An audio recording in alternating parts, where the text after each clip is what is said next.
연준이 금리 인상을 단행한 지 1년이 돼가는 시점에서 최근 들어 한국의 원화 변동성이 극에 달하고 있습니다. 특히 베트남 동화에 비해 이 변동성이 5배나 넘어서 원화가 이류 통화로 전락하는 건 아닌지 이런 비관론도 시장에서 확산되고 있는데요. 이에 따라 한동안 잠잠했던 이 리도미네이션 논쟁도 고개를 들고 있다고 합니다. 오늘은 이 문제에 대해 알아보겠습니다. 도움 말씀에 한국경제신문의 한상춘 논설위원 나와 계십니다. 안녕하십니까? 네, 안녕하십니까? 네, SBB 여파가 지속되고 있는 가운데 시장의 관심은 2월 CPI로 몰리고 있는 것 같습니다. 오늘 이슈에서도 다루긴 했는데 특이 사항을 중심으로 정리해 주시죠. 네, 오늘 좀 시장이 올랐으니까 좀 약간 여유 있는 얘기를 좀 할까요? 2008년 금융위기 누가 맞췄느냐 하는 측면에서 오늘은 마이클 버리가 맞췄다 해가지고 아마 자막에 나오는데요. 예. 사실 이런 사항이 결과론적으로 이렇게 위기 사항이 이렇게 조금 얘기하면 내가 맞췄다 얘기하는데요. 예. 아마 시청자 여러분도 루비니 교수도 2008년 서브프라임 사태를 내가 예측했다. 예. 그다음에 기요사키인가요? 예, 그래서 맞습니다. 그분도 맞췄다. 부자 아빠로 그러게요. 얘기하죠. 예. 네, 마이클 버리도 이제 오늘 나와서 SVB 뱅크 사태도 사실 누가 이렇게 얘기했는가 하는 이 측면에선 나중에 좀 많이 나오겠습니다. 예.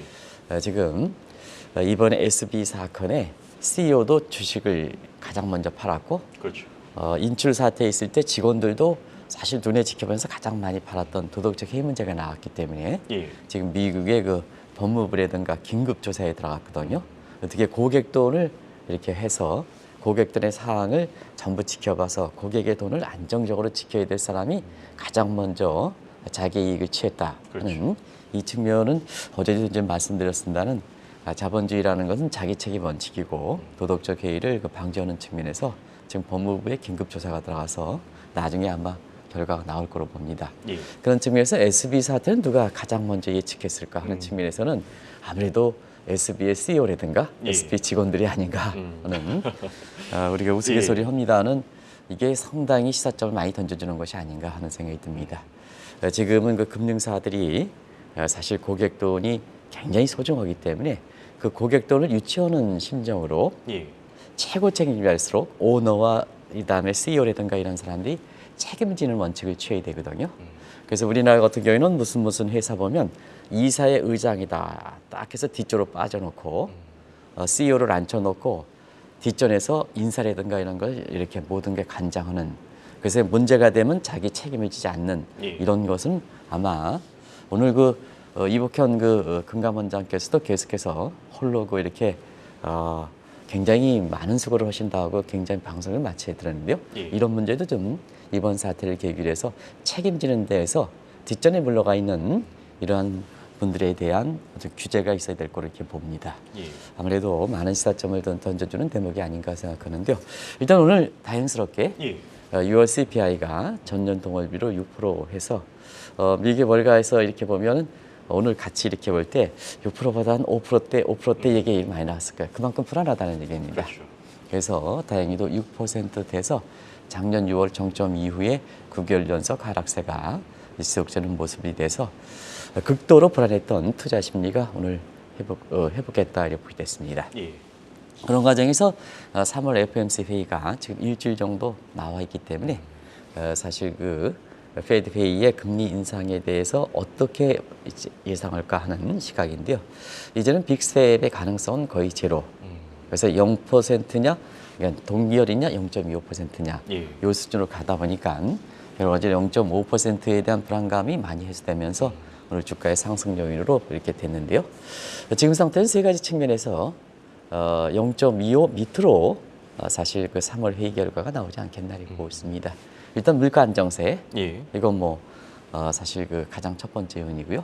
그다음에 SB 사태가 여파가 오늘도 이렇게 지속되는 모습을 보이거든요. 예. 내일 정도에는 미국의 자금 시장이라든가 이런 측면에 경색 현상은 없는지 이런 것을 가지고 좀 한번 분석해 보도록 하겠습니다. 예.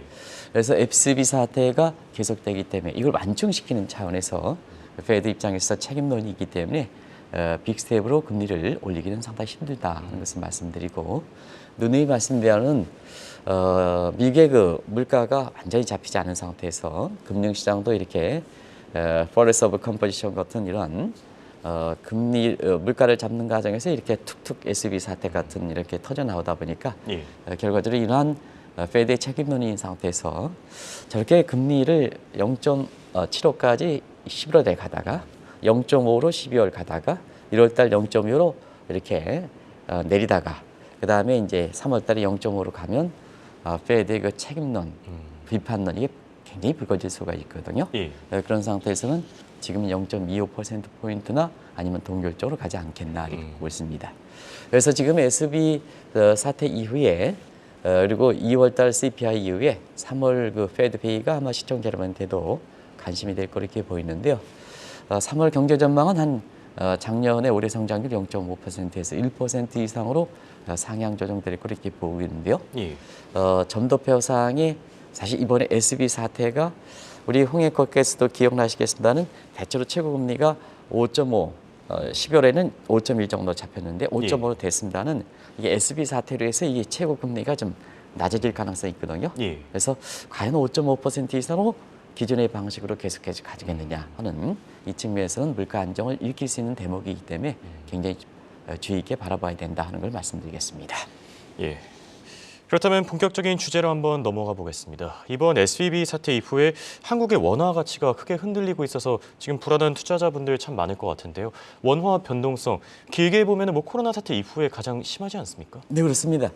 사실은 어제 우리가 시장을 불안을 조성하는 게 아니라 우리도 그 디지털에서는 가장 대책 없이 이렇게 가장 그 금융사 CEO라든가 오너가 유행처럼 추진했기 때문에 SB 사태로 인해서 사실 지급 보증이라든가 이런 측면에서 우리가 대책 측면에서는 우리가 또 불안하다 하는 이 측면이 있는데요. 예. 코스피지수가 한 61포인트 정도 이게 떨어진 거로 이렇게 나오고 있습니다. 왜 그럴까 하는 측면에서는 이렇게 사태가 터졌을 때 코로나 사태든 예. 아니면 SB 사태든 대회터든 완충시킬 수 있는 능력이 있어야 되는데요. 그게 통화치입니다. 통화치가 흔들리면 외국자본 이탈과 관련해서 굉장히 불안한 요인이 되거든요. 예. 네, 그런 각도에서는 우리 사태가 자 2020년 네, 코로나 사태 터졌습니다. 그 위에 한번 좀 길게 보겠습니다. 예. 저기 우리 서 작가께서 아마 또 시청자한테 눈에 익히시겠습니다는 1년 만에 한 200원 떨어졌습니다. 예. 자, 한번 저 표 보십시오. 1단계에서 2단계 때는 저기 얼마 올라왔습니까? 400원이 올라갔습니다. 예. 그다음에 3단계 때는 작년 10월서부터 올해 2월 초인데 저 200원 떨어졌습니다. 이렇게 이런 거 가지고 한국의 사실 경제 발전 규모를 보면 경제 영상 규모는 10인데 저렇게 대외 환경이 저렇게 흔들릴까? 예.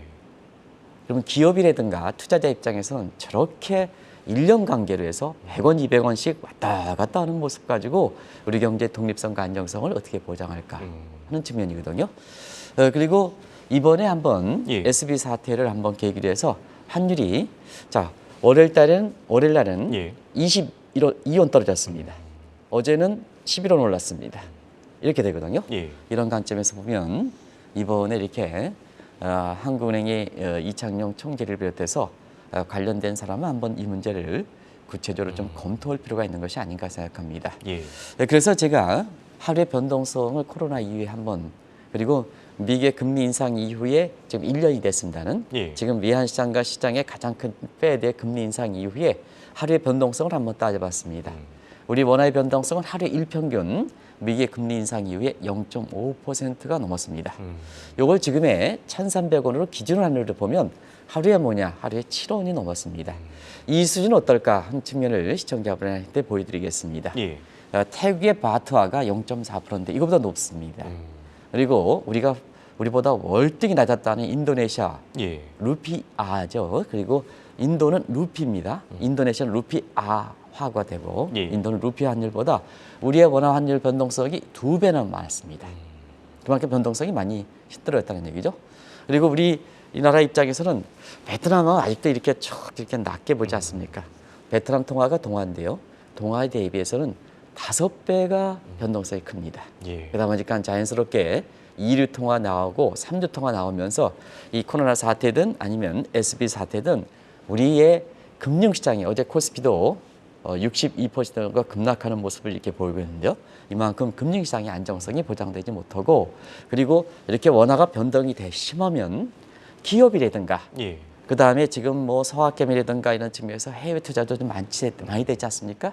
그런 측면에서 이렇게 보면은 달러 투자를 비롯해서 외화 투자하시는 개인 입장에서도 굉장히 불안하다 하는 것을 단적으로 보여주는 대목이다. 이거 지적하시는 분들이 그렇게 많지는 않습니다. 그래서 SB 사태로 인해서 우리의 원화가 가장 많이 흔들렸으니까 한번 이 문제도 한번 점검할 필요가 있는 것이 아닌가 생각합니다. 2류 통화, 3류 통화, 사실 말만 들어도 좀 마음이 아픈 것 같습니다. 근데 이렇게 변동성이 확대된 배경에는 중심 통화국인 미국 측 요인이 많지 않겠습니까? 네, 환율이니까 항상 우리만 따질 필요가 없고 예. 미국 측 요인도 한번 보겠습니다.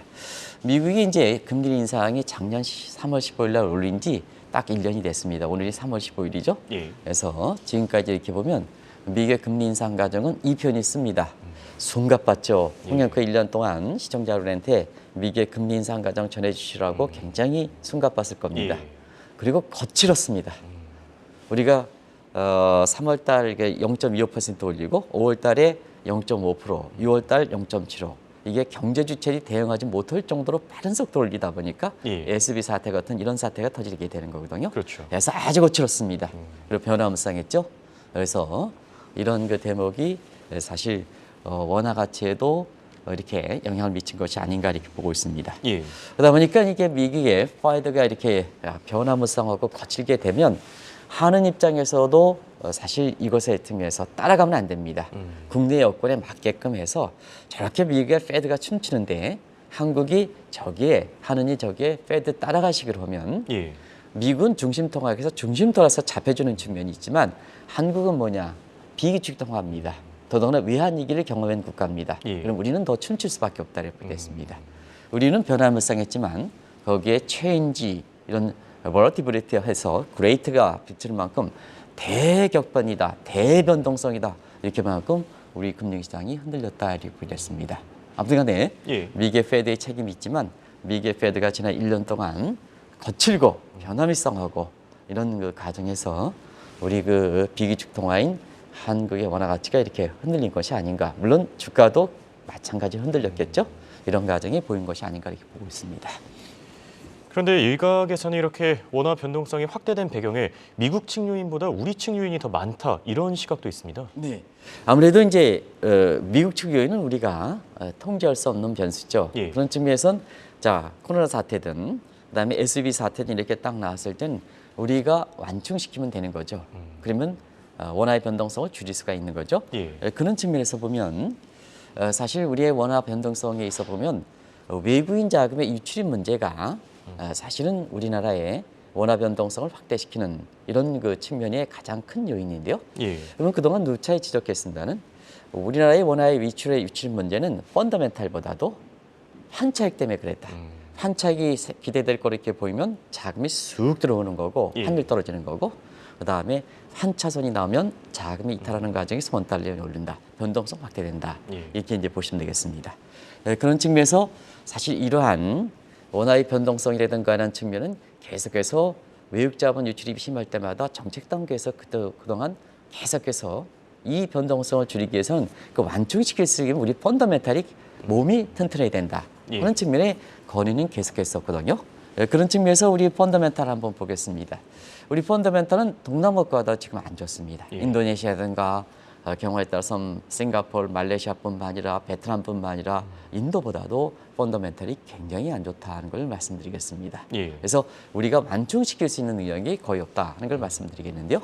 왜 그럴까 하는 측면은 미국에 쫓아가게 바뀌었으니까 이게 펀더멘탈이 이렇게 안정시킬 수 있는 그런 여지가 없었죠. 예. 그런 측면에서 작년 4분기 성장률이 마이너스 0.4.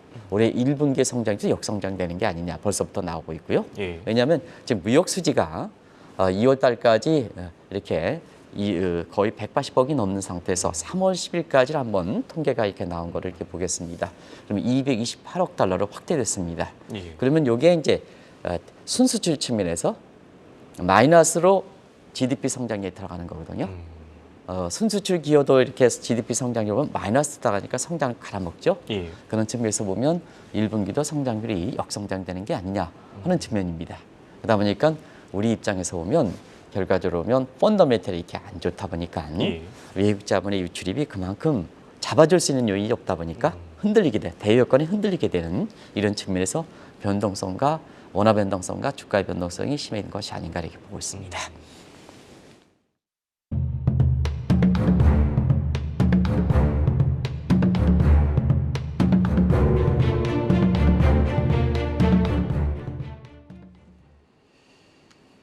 한편 정책 당국의 책임이 크다는 지적도 많은데요. 특히 한국은행의 책임이 많다 이런 평가도 있습니다. 네, 사실은 한번 보겠습니다. 예, 2021년 8월서부터 그때 펀더멘탈이 우리가 안 좋았거든요. 예, 그런 측면에서는 미국이 금리를 올려갈 수 있으니까 우리가 금리를 올려야 된다. 외국 자본 유출입을 방지하기 위해서 그런 측면에서 한계 페드의 통화 정책에 따라가기에 바빴다 이렇게 얘기하는 것은 바로 그런 측면이거든요. 예, 근데 아시겠지만 신흥국의 비기축 통화의 외국 자본 유출입 문제는 펀더멘탈이 더 중요한 거거든요.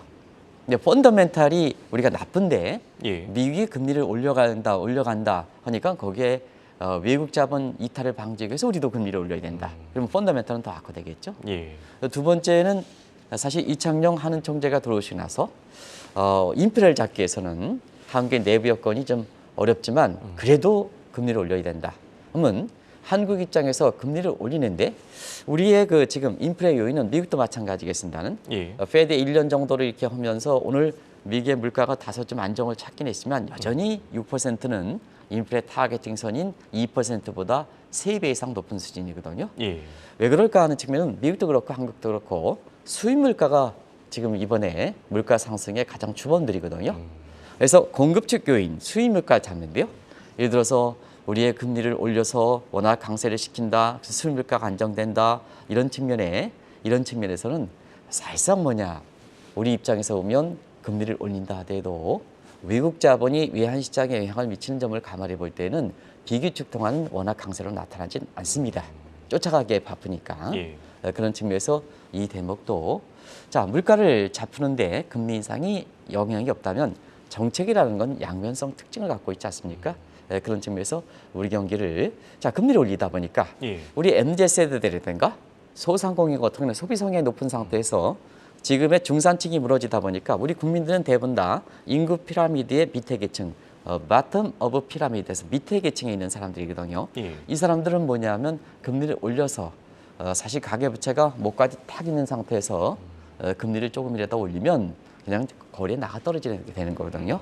그러면 결국 우리 펀더멘탈 성장률은 지난해 4분기 역성률 마이너스 0.4, 이번에 1분기에도 경우에 따라서는 역성장 예. 이렇게 되는 가장 측면의 부작용이 많이 나타났다 이렇게 보겠습니다. 그래서 정책 당국 입장에서 중요한 거고 중국이라든가 이런 국가는 미국에 쫓아가지 않았거든요. 예, 이번 같은 경우에도 사실 경제정책 측면에서 보면 굉장히 중국의 자국의 출신들이 중국에서 출신들이 많이 되어가는 이런 모습이 되거든요. 예, 단순히 미국에 유학하시는 분들이 굉장히 훌륭합니다는 미국의 페드의 통화정책보다는 지금은 세계 경제가 다원적인 측면에서 보면 통화정책 같은 건 국내 요인들을 굉장히 크게 반영해야 된다는 걸 말씀드리겠습니다.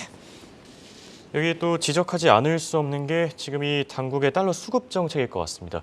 이 부분이 좀 오락가락하면서 이 원달러 환율 변동성 많이 자극하지 않았습니까? 네, 국민연금이라든가 그다음에 이번에 KRS 같은 경우에는 이번에 SB 사건을 계기로 해서 확실하게 이번에 아마 윤석열 대통령이라든가 이런 측면에서는 이 부분에 대한 보완이 좀 필요해야 될 겁니다. MPS라든가 KRS 같은 경우는 SB에 주식과 투자 부분을 투자했습니다. 미국은 철저하게 예금자를 보호하지만 예, 자기 책임 원칙에서 투자 관점에서는 보호하지 않겠다는 입장을 취했죠. 그것이 이제 자기 책임의 원칙이 강조하고 도덕적인 문제를 줄이면서 미국의 금융시장이 안정을 찾게 되는 이런 배경이 되지 않습니까? 예, 근데 국민의 이렇게 세금 가지고 여러 가지 국민의 세금 가지고 국민의 노후를 안정을 위해서 또 외화 운영이라든가 측면에서 외화 운영은 수익성을 내는 게 아니라 우리 경제의 외화의 안정성을 도모하기 있는 것이 그래서 그것을 조금 더 수익을 내보자 하는 측면에서 KIS가 만들어진 거거든. 본래 목적이 어떠냐? MPS는 수익률 목적이 하는 게 아니고 사실 국민의 노후 생활 안정을 위해서 만들어낸 거고 본래 목적이. 예, 그 다음에 KIS도 투자 수익률이 아니라 자, 요게 외화의 운용을 한다는 측면에선 본질은 우리의 자, 외환위기 겪은 입장에서 보면 외환위기를 방지하겠다, 환율을 변동성을 줄이겠다, 주식시장의 변동성을 줄이겠다 이런 측면에 태어났던 거거든요. 근데 이런 것이 단기 수익률을 중시해서 자, 미국의 SB의 국채라든가 주식이 왔다 보니 일본의 벤저였죠. 그러다 보니까 뭐냐 MPS라든가 KI에서 손실분은 전부 뭐냐 우리가 안게 되거든요. 그렇죠. 지금 국민연금 개혁하기 위해서 노력한다 이렇게 얘기합니다. 근데 자 이번에 그 손실분 이런 것을 것을 손실이 발생하지 않았다면 우리 국민 입장에서는 뭐냐 이렇게 연금 계획이라든가 이런 측면에서는 본질이 어떻게 되느냐 하는 것을 되거든요. 연금 계획한다고 해서 자 수급률이 좀 늦게 나온다. 수익률을 늦게 나온다. 예. 그리고 자 요율을 좀 지금 국민연금 가뜩이나 높은데 국민연금 요율을 높인다. 이게 어떻게 되겠습니까? 이번에 피해로 해서 저렇게 손실을 까먹고 있는데요. 예. 그런 측면에서는 MPS든가 KS가 본래 목적이 어디 있느냐. 자 해외 투자한다 하고 달러 수요가 하니까 원달러 오르냐가 외환위기 가능성 높아져. 그것도 어먼데 투자하니까 저렇게 연금이라든가 이런 측면에서 이렇게 보면 가뜩이나 불안한데 내가 뭐냐 이것 때문에 저쪽으로 늦춰져 지금이 늦춰져 요율 높아져 연금 계획은 도대체 어디에서 하는 거냐 이런 측면에서 본래 목적에 충실하다는 거 얘기거든요. 예. 그런 측면에서 보면 이런 MPS든가 KIS 같은 경우에는 자 작년 10월에 1,448원에서 올해 2월 초에 원달러 환율이 뭐냐 1,228원이니까 환율이 조금 안정되니까 다시 또 MPS라든가 이런 게 KIS라든가 다시 또 해외 투자가 달러 수요 증가돼 다시 환율이 올라가거든요. 예. 이것도 뭐냐 이렇게 종잡을 수 없는 이런 문제도 원화의 변동성이 굉장히 심화되는 상태에서 이 MPS라든가 KS가 환율 변동성을 줄여줘야 되는데 왜냐하면 제2의 안정기금의 역할을 해야 되거든요. 이게 예. KIS의 운영은 외화 운영은 수익률을 목적으로 하는 게 아니라 사실 우리 외환의 위기를 방지하는 이게 본래 목적이거든요. 예. 근데 엄한테 춤추고 있으니까 원화의 변동성은 더 심해지는 거죠. 그런 측면에서 한번 종합적으로 점검할 필요가 있다는 걸 말씀드리겠습니다. 그래서 이러한 정부 기금이라든가 이런 측면에서도 이렇게 이번에 환율 변동성을 상당히 심하게 하다 보니까 SB 사태라든가 이런 것 그리고 이 기금 운영에 있어서 어제도 말씀드렸습니다. 공감대가 많이 확산되고 있더라고요. 그래서 다음 달에 고용보험기금이라든가 이런 측면에서 꼭 좀 참조할 거로 봅니다. 예. 여기에 옵티머스라든가 이런 데 금융 사고를 저지른 이런 사람들이 정부의 공적 기금의 운영 파트너스로 아직도 이걸 점검해 주지 못하면 깨끗하게 클린화시키지 못하면 이와 같은 환경에서 굉장히 원화 변동성이 흔들어진다 하는 걸 꼭 좀 말씀드리겠습니다. 왜냐 정부의 공적 기금은 제2의 외환보유 역할을 하니까 환율의 변동성을 줄여주니까 거기가 깨끗해야 되지 않습니까? 그렇죠. 금융사고 저지른 파트너사가 그거를 운영하면 안 되는 거 아니겠습니까? 그런 측면에서 다시 한번 어제에 이어서 파장이 컸었으니까 말씀드리겠습니다. 네, 확실히 본래 취지를 좀 잘 생각했으면 좋겠는 마음이고요. 네네. 이제 원화의 리디노미네이션을 단행해야 된다 이런 시각도 나오고 있는데 이건 어떤 내용입니까? 네, 우리 경제 발전 단계가 유형상 규모가 세계 10이다. 예. 이거 굉장히 강조합니다. 1인당 GDP가 3만 달러 넘었다. 선진국이다. 강조합니다. 모건 스탠리 선진국 주식에 가입하자 정부 노력하고 있습니다. 근데 가장 상징적인 미국의 중심 통화 대비해서 한국의 통화가 가장 먼저 흔들린다. 베트남 통화보다도 5배나 흔들린다. 그러다 보니까 아이고 우리 국민 입장에서는 이게 1위 통화인가 3위 통화인가 이렇게 되는 거죠. 그러다 보니까 이거 좀 이렇게 차지해. 자 우리가 해외 나가서 1달러 바꿀 때 우리의 동전 공사리가 중국은 1개인데 우리는 3개다. 이것도 챔피언인데 사실 이렇게 변동성이 확대되다 보니까 이 논의가 될 수밖에 없죠. 그래서 화폐 개혁은 시청자 여러분 다 아시겠습니다는 이번에 거론되는 얘기는 리디노메이션 화폐 거래 단위를 축소하는 문제다 하는 걸 말씀드리겠습니다. 그래서 지금 1달러에 세 자릿대 하니까 이 자체가 너무 이렇게 000 3개가 있으니까 1달러 바꿀 때 000 3개가 있으니까 이 자체가 좀 사실상 너무 통화가 가벼운 게 아니냐 하는 측면에서 좀 무게감을 주자. 그럼 1달러에 공짜리 하나다. 이렇게 하면 아이고 바꿀 때 뭐냐 1달러에 뭐 이렇게 한국 동화 10원 그다음에 뭐 8원 내? 7원 내? 그러면 1달러에 지금 바꿀 때 1,130원 아니 지금 어제는 1,109원인가 11원 냈죠. 이거보다는 좀 되지 않느냐 하는 측면에서 그래서 실제 발생 여부와 관계없이 이렇게 지금 원화 변동성이 확대될 때 얘기가 나오는 거고요. 최근에 이렇게 검사분들이 이렇게 많은 상태에서 검사분들이 되면 굉장히 클린화시켜야죠. 예. 공적 기금에서 금융 사고를 저지른 사람들을 운영 파트너로서 그것도 깨끗이 정리해야 되고 지금 부정부패 자 테라 사태 그 권무식계 이런 사람들을 하나도 거두지 못하지 않습니까? 예. 그렇지만 미국의 지금 보면요 법무부는 즉각 이번에 뭐냐 SB 사태에서 딱 인출 사건에 초기 맞을 때 자기네들이 딱 감당할 수 있느냐 없느냐 알거든요. 예. 그러면 CEO 먼저 처분해 그 직원들 먼저 처분해 도망가. 그러니까 법무부에 뭐냐 이것부터 정리해야 되겠다 해서 강력히 들어가지 않습니까? 그렇죠. 이 모습 좀 보여달라는 얘기입니다. 그래서 부정부패가 지금 많은데요. 무슨 뭐 지금 성남에 무슨 사건 뭐 해가지고 전부 지금 뭐냐 지금 한국에 지금 왜 외화 변동성이 이렇게 심합니까? 그거 좀 테라 루나 사태 문제 이런 문제에서 굉장히 지금 한국의 부정부패 문제 이렇게 도덕적 해이 문제라든가 자기 책임 원칙을 지지 않는 거 있는데요.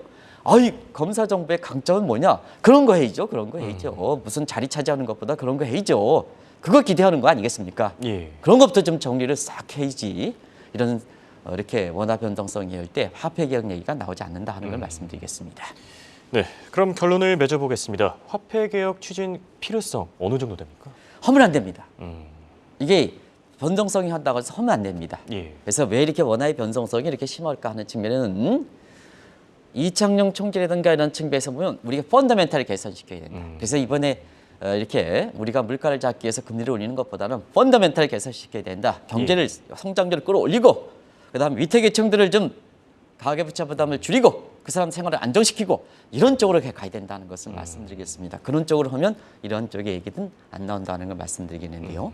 항상 실패한 성장 리디노메이션 추진한 것과는 다 실패했습니다. 예. 그래서 지난 정부에서 리디노메이션 얘기가 많이 나왔었는데요. 상황 논리에 이렇게 최근에 원화 변동성이 심하니까 이런 상황 논리에 우리가 뭐냐 영짜리 줄이기 위해서 리드메이션 추진하면 안 된다. 굉장히 부작용이 많이 한다. 가장 그것은 MP쓰든 KI쓰든 왜 태어났느냐. 그리고 정책 당국의 모습은 우리 국민기의 경제 생활을 안정시키는 측면에 기본에 충실하면 된다. 기금 운용도 기본에 충실해서 클린화시켜야 된다는 걸 말씀드리겠습니다. 예, 이렇게 오늘은 원화 변동성을 주제로 얘기 나눠봤습니다. 지금까지 도움 말씀에 한국경제신문의 한상춘 논설위원이었습니다. 대화 고맙습니다. 네, 고맙습니다.